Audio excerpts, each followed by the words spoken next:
Ceci est un transformateur de 10 kW. Si un ingénieur entend ça, je peux vous garantir que je vais avoir de sérieux problèmes. Mais pourquoi?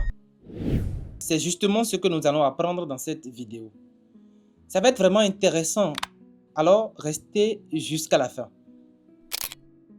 En réalité, les transformateurs ne sont pas exprimés en kilowatts, mais en kVA. La question est donc, pourquoi les transformateurs sont exprimés en kVA et non en kilowatts? Il existe plusieurs façons de comprendre cela, mais nous allons explorer l'une des méthodes les plus simples, pratiques et intuitives afin d'obtenir une compréhension claire du sujet.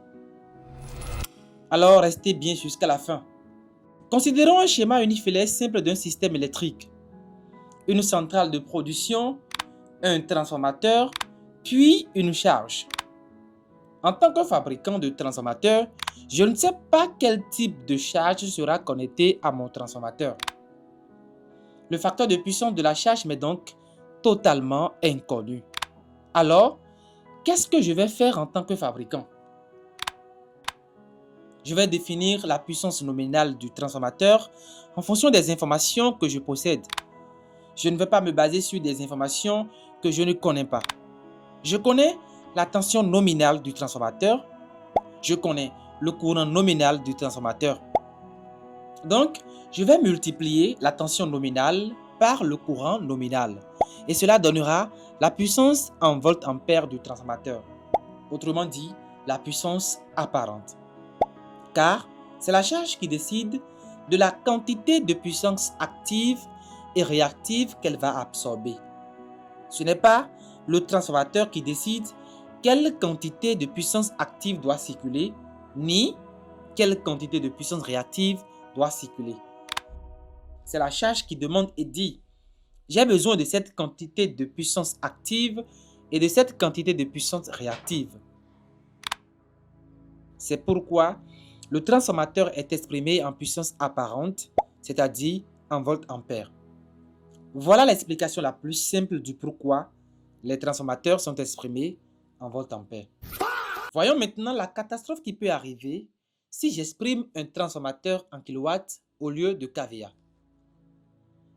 Imaginons que ce transformateur soit donné pour 10 kW. Je vais maintenant connecter une charge résistive de 10 kW à ce transformateur. La tension nominale du transformateur est de 100 volts, le courant nominal 100 ampères avec un facteur de puissance unitaire.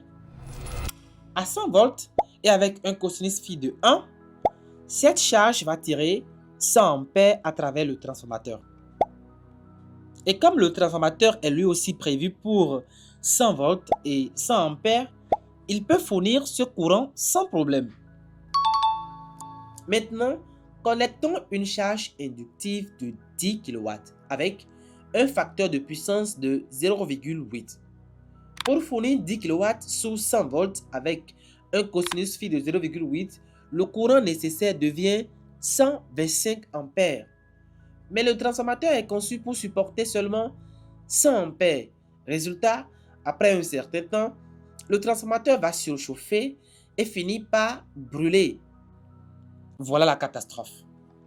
Même si la charge fait toujours 10 kW, cette charge de 10 kW détruit pourtant le transformateur de 10 kW. Pourquoi? La même chose se produirait si je connectais une charge capacitive. Le transformateur finirait aussi par brûler. Et si le transformateur brûle, que va-t-il se passer? Le client va se mettre en colère et dire, vous nous avez promis un transformateur de 10 kW et pourtant, lorsqu'on lui connecte une charge de 10 kW, il brûle. Et là, il pourrait vraiment me causer de gros problèmes. Quel genre de problème pourrait-il me causer? Si vous le savez, écrivez-le dans les commentaires ci-dessous. Stop, c'est pas fini. Nous venons juste d'expliquer la première raison. Et maintenant, je vous réserve un bonus surprise avec la deuxième explication, spécialement pour ceux qui sont restés jusque-là. Savez-vous que fondamentalement, les pets fer du transformateur dépendent de la tension tandis que les pets cuivres dépendent du courant. Aucune de ces pets ne dépend du facteur de puissance. C'est pourquoi la puissance nominale du transformateur dépend uniquement de U et I et non de UI cosinus de phi. Mais il y a quelque chose d'encore plus profond à comprendre ici. Dans cette deuxième explication, nous considérons le transformateur comme une charge. C'est pourquoi nous parlons de ces pets. Pourtant, un transformateur n'est pas réellement utilisé comme une charge. Son rôle est simplement de transformer le niveau de tension et de transmettre l'énergie à l'étape suivante. Il ne consomme pas réellement la puissance comme le ferait une charge classique.